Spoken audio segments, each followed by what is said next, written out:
Patuloy pa rin ang pagbabantay ng pambansang pulisya sa mga transport hubs sa bansa sa inaasahang pagdagsa ng milyong-milyong mga pasahero pabalik ng Metro Manila.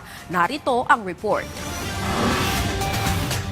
Hindi pa magbababa ng alerto ang Philippine National Police o PNP. Ito ay kahit patapos na ang mahabang bakasyon at Holy Week. Ayon kay PNP Chief Police General Jose Melencio Nartates Jr. na nanatiling naka-full alert ang buong hari ng PNP. Kaugnay nito ay ipinag-utos ni Nartates sa lahat ng police commander na panatilihin ang matatag at aktibong presensya sa mga pangunahing kalsada at transport hubs habang milyong-milyong biyahero ang bumabalik sa Metro Manila. Ayon sa PNP, naging mapayapa at maayos ang paggunita ng Semana Santa sa buong bansa. Bagamat may mga naitalang insidente, kaugnay ng kaligtasan sa kalsada at dalampasigan, sinabi niyang walang malaking pangyayari na nakaapekto sa kabuuang paghahanda ng pulisya para tiyakin ang seguridad sa mahabang bakasyon sa buong bansa.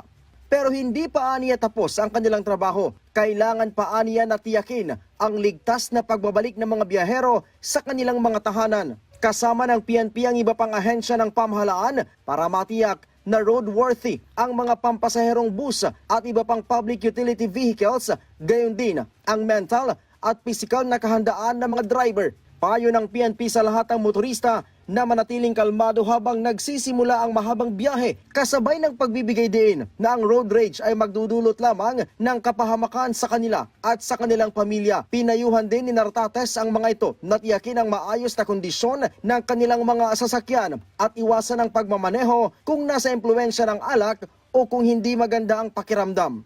Matatanda nga abot sa halos 100,000 pulis ang ipinakalat para tiyakin ang seguridad sa Semana Santa.